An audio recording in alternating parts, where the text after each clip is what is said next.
What's up guys, it's ALLDAYANTHONY. Welcome back to a long-awaited Grom vlog. In today's video, we are installing a new set of power mods for the Honda Grom.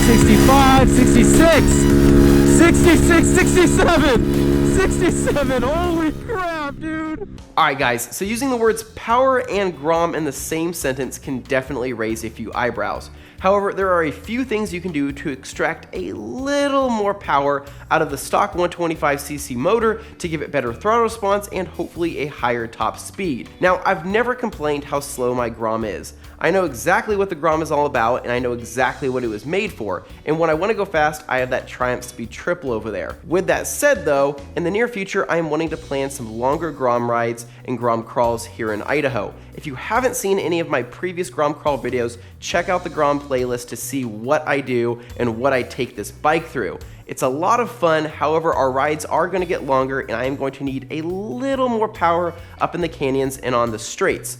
So I have a couple boxes in front of me. We're gonna grab a knife, tear them open, and see what I'm gonna install. Alright, so a couple of these things I've already taken out of the box, so we'll get to those here in a minute. But first on the list is a box from Dyno. So Dyno, if you're not familiar with them, they make some of the highest quality metal fabrication parts for the Honda Grom and the Z125. I mean, quite literally, this is a one-man show who makes this stuff, and everything he makes is absolutely perfect. So this box is from him. We're gonna tear this thing open and see what we got here. So, got some bubble wrap. You guys know how much I like to play with bubble wrap. Not as exciting. So we have a couple small bits and pieces in here. So first on the list is going to be this K&N high flow air filter, and then we have our actual Dyno intake. Now this is pretty wrapped tightly, so I'm gonna crank this bad boy open.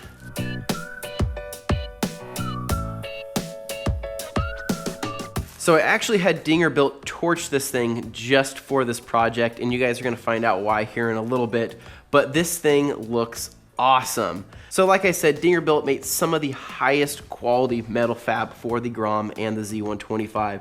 These welds look absolutely killer, and just look at that color. That looks so good, and this is just such a high quality chunky piece. Now below that here, we do have a fairing rod. So if you're not already aware of what I'm doing, I'm installing an intake on the Grom. And so when you install an intake, you will need a fairing rod, especially when you go with a short ram style, because you are essentially taking out the stock airbox. This is just a little guy, man. This is so small, but I mean, this is what goes on the Grom, but this is, in comparison to a car filter, this thing is tiny. Look at this, guys. And that'll look pretty sweet. And I'm so excited to show you what my plan is for that filter, because I think you guys are gonna love what I'm gonna do here on the Grom. So below that here, we have some other couplers and some clamps. And then a koozie. He threw in and a mint. Thank you, that's awesome, dude. I'm actually gonna put that to use right now. Throw this in there. Yeah. Thanks, dude. Already putting it to use, check that out. So next up here is just a new tank cover. So on the Grom, that tank cover scratches so easily, and if you have an OG Grom, a lot of these came with a sticker that laid right here, and the second you take that sticker off, it leaves a permanent mark on there that you can't get off due to just the way the sun faded it. So this is brand new. Got this for $9 from my local motor parts store. It's just the OEM Honda fuel tank cover. Maybe down the road I can go with carbon. Who knows? We'll see what happens. So next up here is the EJK Electronic Jet Kit by Dobeck Performance. So what this is basically a fuel programmer that is a direct plug and play for the Honda Grom.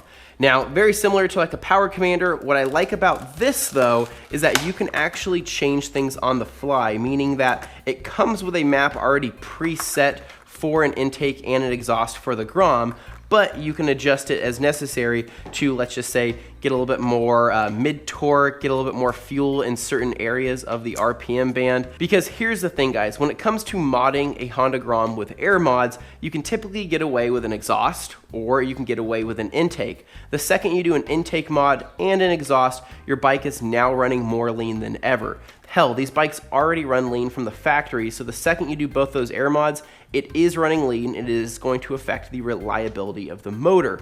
So getting yourself a fuel programmer to adjust for fueling is absolutely necessary and is going to hopefully extract a little bit more power, but also make the bike safer. So we have our electronic jet kit here, and then under there we do have, looks like a couple stickers. Looks like it has a little how-to card, and then we have some zip ties to zip up the extra slack from that fuel programmer. So the Dinger Built did have the best dyno results for intakes. Now what I found is a lot of people are actually running the Finbro ECM. So the Finbro ECM is actually an OEM ECU that has been reflashed with a different map. The only downside of the Finbro is that you have to put a new injector in, and then you also lose the ability of a cold start, which I wasn't really a fan of. I like being able to ride my bike in the cold, and I don't want to have to sit there and feather the throttle until the bike warms up. You also lose the ability to see the check engine light for if something were to go wrong, and you also don't get your high beam light. Now there is a harness that I believe you can get from Perfect Stranger, which fixes some of those things and basically gives you a carb-like switch that you can flick open to adjust the choke and to raise the idle higher for when you need it to warm up. But I thought the plug-and-play option from the Dobek EJK was going to be sufficient for my needs and do exactly what I needed it to do. So with that said, before we do any of this install, I want to take the bike out to get a feel of how it feels now so I can do a direct comparison on the butt dyno before we put in the new parts. So I'll see you guys on the road. Alright guys, so we're on the Grom and ready to do our speed test. Now if you're new to the channel and don't know what I've done to the Grom, I have a Zoom Brute exhaust and I have a 14-tooth front sprocket, which has treated me well this far. However, we'll see if we can do any better once we get the intake and EJK on. So right now I am in 4th gear, hitting about 59, 60, about full throttle here, 59, 60 on this straight here.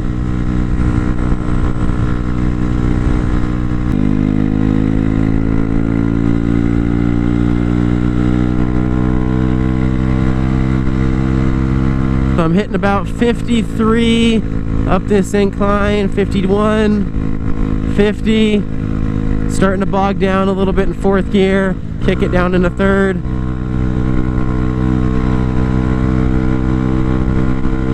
Hitting about 49, 50.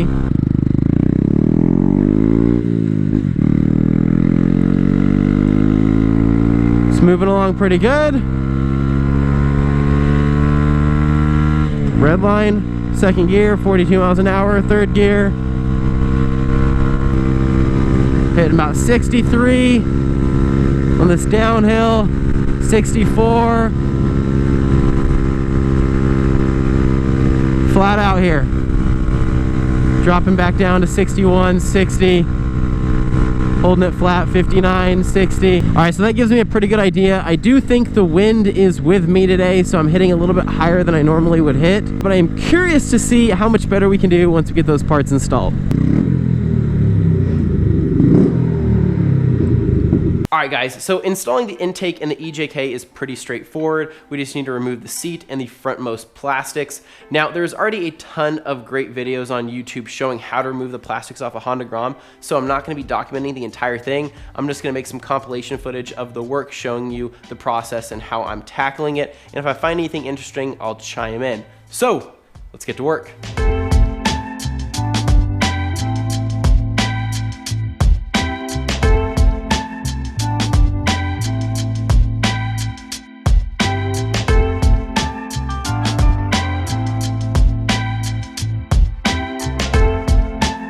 Alright guys, so we got both the side covers off and the Grom looks pretty cool naked. I think it's a pretty good looking bike.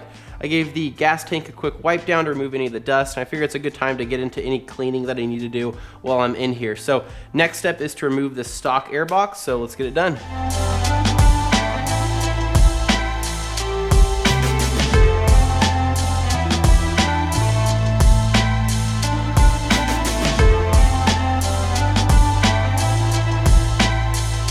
All right guys, so we got the airbox off and this is what it looks like underneath. So pretty straightforward, pretty simple. We're gonna put the coupler on here. We're gonna run the intake up through here is where it sits. And that eliminated that entire airbox. And for reference, the airbox doesn't weigh a ton. It's actually pretty lightweight, so I don't imagine that's gonna make a huge difference on the weight factor, but it is going to look a lot cooler once we get that intake. It does clear up a lot of this free space here, so we have a little bit more air flowing into the intake. Now that bracket's gonna sit right here to provide some rigidity to the fairings, and we'll get to that here in a little bit, but let's go ahead and get that intake on.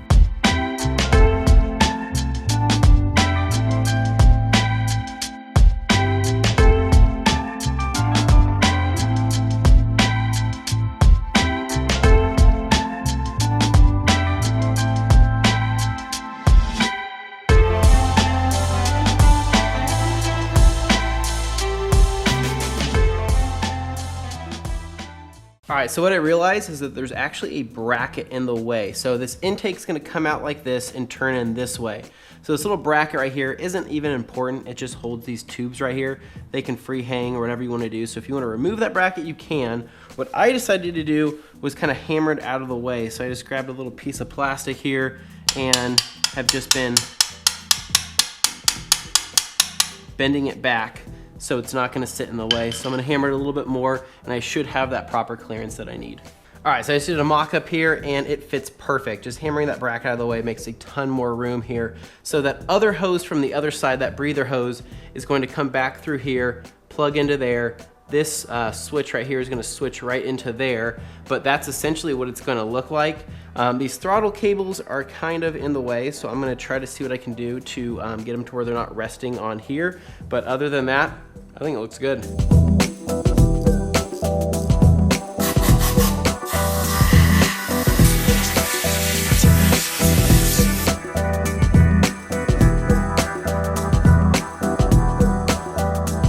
So right now I'm just trying to figure out which way I want to throw out these throttle cables here because I don't want it binding up, because if it binds up, then if I turn and I go and lock the throttle, it'll actually lock. So right now I'm thinking this way is probably gonna be my best bet, coming in front of this sensor here, and then having the intake come out through here. That is so far seems to be the best option. So when I turn the, perfect, that's pretty much where I want it. So that's where I'm gonna go. So I'm gonna bolt it up and we should be good to go. All right, quick update for everybody. So the intake is on. I found that this way of routing the throttle cables was actually the best. So it's not actually sitting on the actual filter, it's sitting on the rubber right here. So it's not gonna rub away the filter or anything like that. And that full lock here, I still have access to my throttle on both ends and straight on.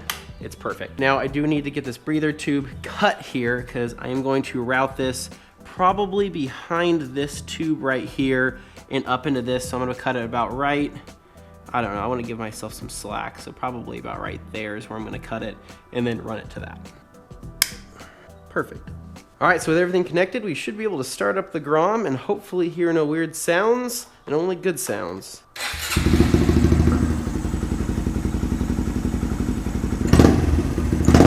Oh gosh, you can definitely hear that thing.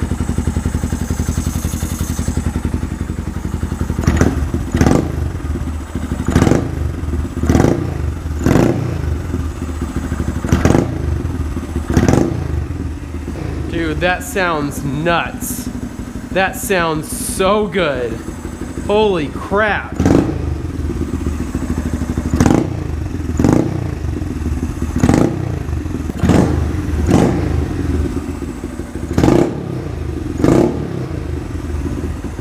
That's killer. All right, so quick update for everybody. I just installed all of the parts and my Grom disappeared. I'm just kidding. The Grom's over there put away with all of the other parts because I came across a speed bump. So when I was mapping out the install for the EJK, I noticed that mine, compared to the instructions, only had one harness for the fuel injector. Now, that's the fuel. Now, what about the O2 sensor? There is no other harness on this for the O2. So I got the one for the fuel injector, and I got my ground wire, which is great, but there was nothing for the O2 sensor, meaning that I think they may have sent me out either the wrong kit, or when they were assembling this kit, they simply forgot to put it on. I have no idea. So I'm gonna have to postpone this install for a couple days, but it's gonna go by quick for you guys because by the time I start filming again, I'm gonna have the right one. So, see you guys in a bit. All right guys, so it has been 1 week and I finally have some resolution to our little problem that we had. I ended up calling up Dyno Performance and asking them about the EJK harness and why mine only had a portion for the fuel injector and nothing for the O2 sensor. Turns out I did not get sent the wrong one, I did get sent the right one, but Dyno Performance no longer offers a harness for the O2 portion of it. Due to regulations in the US or something with emissions, they can no longer offer that, which I totally understood and I totally get it. The problem is that their website and their listings did not reflect that, so I truly thought I was getting both the fuel injector portion of the harness and the O2 portion, and I was a little disappointed. Therefore, I decided to return the EJK and look into other options. I looked into the power commander, which is great. I looked into the eraser, I looked into the Bazzaz, I looked into the Finbro ECU setup, and all those are great, but seemed a little overkill for just the intake and exhaust that I needed. Plus, they were quite a bit more expensive. The power commander is great if I'm adding additional mods and a wideband and all of that down the road, but at this point in time, I'm only foreseeing an intake and exhaust. The eraser is super great. It's absolutely awesome with that auto tune feature, but it is pricey. Technically, it's a fourth of what I paid for this Grom in itself. Now, the Finbro ECU setup seemed to be the most realistic due to the price and the direct plug and play capabilities. The downside is that I was gonna lose my cold start ability, have a check engine light, and not know whether or not my high beam was on high or low. So the power commander seemed to be the most realistic, so I made a post on my Instagram asking whether or not I should go with that, and I had a lot of awesome followers recommend that I just reflash the stock ECU, and to be honest, I didn't even know that was a thing. I had no idea I could do that. So I looked into it and that was the route I wanted to go. So I reached out to Cameron Jones Racing on Instagram, who does all of the remapping for DH motoring. This guy was awesome and super helpful with all of my questions. So the services they provide are that you can either send in your stock ECU off your Grom to them, have it reflash in a pretty timely manner, and then send it back to you. The other option is that you can buy a new ECU from them with the reflash already on it. Now, if you were to send in your stock one, it's around $100. If you were to buy a brand new one, it's around $200. I decided to go with a new ECU with the flash on it so I can keep my OEM one as a backup in case I were to ever return the bike back to stock. Plus, this was still cheaper than the EJK, and it is quite literally plug and play. Guys, seriously, you literally take this, you take off this side panel right here, you unplug the stock ECU, plug this new one in, and that's it. Seriously, no wires, no nothing. That's all you have to do is plug this in and you are good to go. So with all of that said, sorry for the long story, we can finally get started. So I'm gonna pop off this plastic panel here, plug in this new one, and start piecing the bike back together.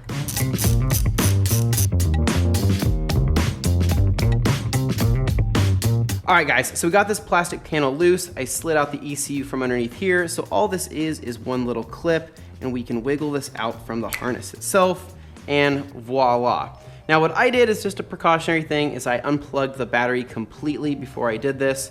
Now I'm going to just slide out this rubber holder here, which this is probably the hardest part of the whole thing, and then we should be able to put this on the new one and be good to go.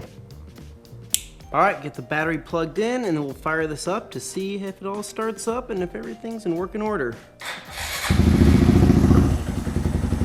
Oh yeah. It's running. So one other small thing I forgot to mention about the new ECU is not only is it reflashed for all the fueling needs I need, but he also raised the rev limiter. So instead of only revving out to a little past 8, almost to 9, I now have a rev limiter of 9,700. So I'll be able to get a little more juice out of this thing in the top end, which I'm extremely excited about. So before we start putting the plastic panels back on the bike, there is one more thing I want to show you that I'm really stoked about. Let me go grab it and show you what I made. So here are the side fairings for the Grom. We got the passenger side, we got the driver's side over there, and the shame about these panels is that because of this little plastic piece right here, that is going to hide my beautiful new intake, so nobody would ever know I would ever have that, and that's kind of a shame because this blue finish on here is beautiful and looks so good. Now, one trick that you can do with the Dingerbilt intake is actually remove this side panel here to expose that filter, and it does look really cool. I saw it on the Dingerbilt website, I saw it on Go Grom, and it looks absolutely fantastic. However, I wanted to figure out a way that I could expose that filter just a little bit, very tastefully, but also still keep the structural rigidity of this panel. So after doing some research and doing a little bit of tinkering, I came up with a solution. So this little guy right here is the solution to my aesthetic problem. This is something that I actually custom made.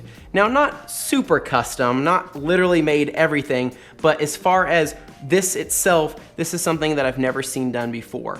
What I ended up doing was buying a brand new plastic piece right here, just the centerpiece from my local Honda dealership. I got it for both the passenger side and the driver's side. Now what this little vent thing here is actually a faux overlay. It's a fake vent, meaning that they sell these things just to stick over the top of that, just to give it that vented look, which is cool, but I decided to take it one step further. I ended up flipping this thing over, making a template, and cutting this thing out to make a functional vent and something that I can actually see my intake through. So these little vents right here, you can buy them from a couple different dealers. I think eBay sells them. You can get them from a couple other local resellers here in the US. But this right here for the set was around 30 bucks. These little panels right here were about $6 each. So I made them for around 42 bucks total, and I think they look absolutely killer. I looked up some other options as far as other vents that are direct bolt-on replacements, but I heard that the finishes weren't great and they chip away and they're made of cheaper ABS plastic. This right here, bam, all black, perfect, looks absolutely awesome, comes in a few different colors, and I was able to make a functional vent, and I think that that's gonna look freaking awesome. So we're gonna flip this thing over, unbolt that one, and install the new ones.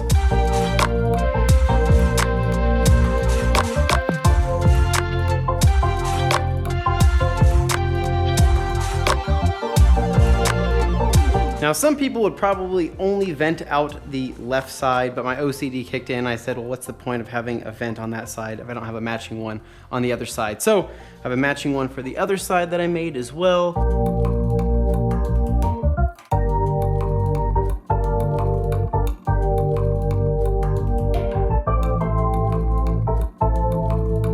All right guys, so I got the fairing bar started inside here, so it's kind of hard to see, but you kind of just have to start one bolt, match it up, screw it on, then match up the other bolt. So with it matched up now, just take our Allen key and then just start cranking it down. Yeah, dude, that thing is rock freaking solid. There's no way that's going anywhere. Wow, first time. That literally never happens. Finally, after a week, it is finally put back together. I was tired of seeing this thing in pieces, and holy crap, that looks amazing. I love seeing that intake through that vent. I don't know, I love it, I love it. I'm not worried about water, I'm not worried about anything like that. I hardly ride this thing in the rain, and when I wash it, I could always just put like a bag over that or bag the intake head right there to prevent any water from getting into it. But holy crap, that looks so good. All the fairings are back on. This thing is rock solid down here, not gonna move at all whatsoever. I am so pumped. I think Dingerbilt absolutely killed it with that intake, and Cameron Jones Racing made it very easy for me to get proper fueling on this bike. That ECU is tucked away right inside here, direct plug and play. I am so excited. We're gonna get this thing started, let it warm up for a bit, and then jump in some gear and take it out for a rip. Holy crap, the startup even sounds different.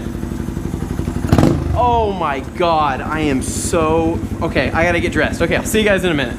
All right guys, let's do this. Oh, right off the bat. Difference right off the freaking bat. Wow. Oh yeah, dude. Holy crap. Gosh, guys, this video does not do this intake justice. This Dingerbilt intake screams. Oh, that downshift. Wow. I mean, really the best way to describe this is that the throttle response is definitely there. The get up and go, I mean, it's getting to that speed faster. Now, in terms of top end, I really can't tell at this point, mainly for the fact that, well, I mean, that was just one run right there, and the wind is kind of feeling like it's against me today. So top end could improve. I don't know. I mean, basically just a refreshed, flashed ECU. We'll have to see. That looks incredible, guys. That looks so freaking good. Wow, that first gear, dude, is so much more abrupt.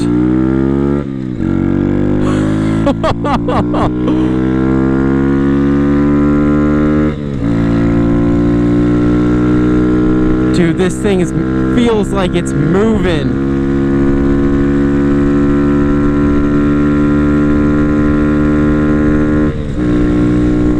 $62, $63, $64, $65, $66, $66, $67. Hey guys, really quick, wanted to point out that at this time I was only running 87 to 89 octane.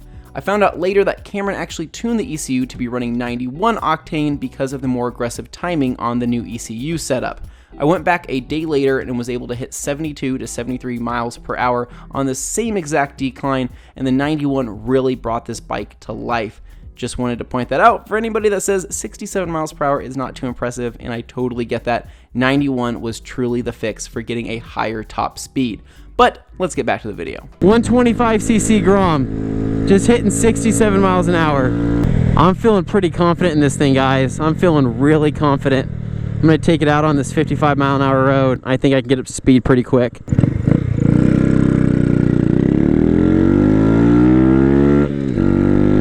Oh man, that snap from first to second. Oh, there we go. I just hit 45. Well on my way to 55. 55. Let's keep it going. 62. There's 62. 63.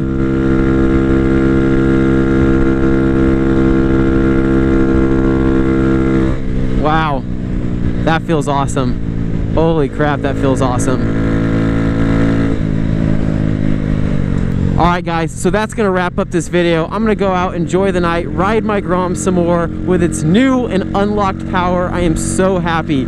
Shout out to Dingerbilt for making such an awesome intake. Shout out to Cameron Jones Racing for tuning this ECU and absolutely killing it. This bike feels amazing. You guys are awesome. You can check out the links to their social media right here. Make sure to give them a like, give them a follow, give them a shout out, and tell them that Anthony sent you, because guys, they did a fantastic job. Seriously, I'm so excited with this combination. If you guys like this video, make sure you give me a big thumbs up. Subscribe down below for more Grom content in the future. I'll catch you guys in the next one. Sold Anthony. Woke up, told myself to push and never stop. I've been stressed out, watching both these hands around the clock. With my eyes wide, trying to get the panorama shot. Whole world getting blurry to me, answers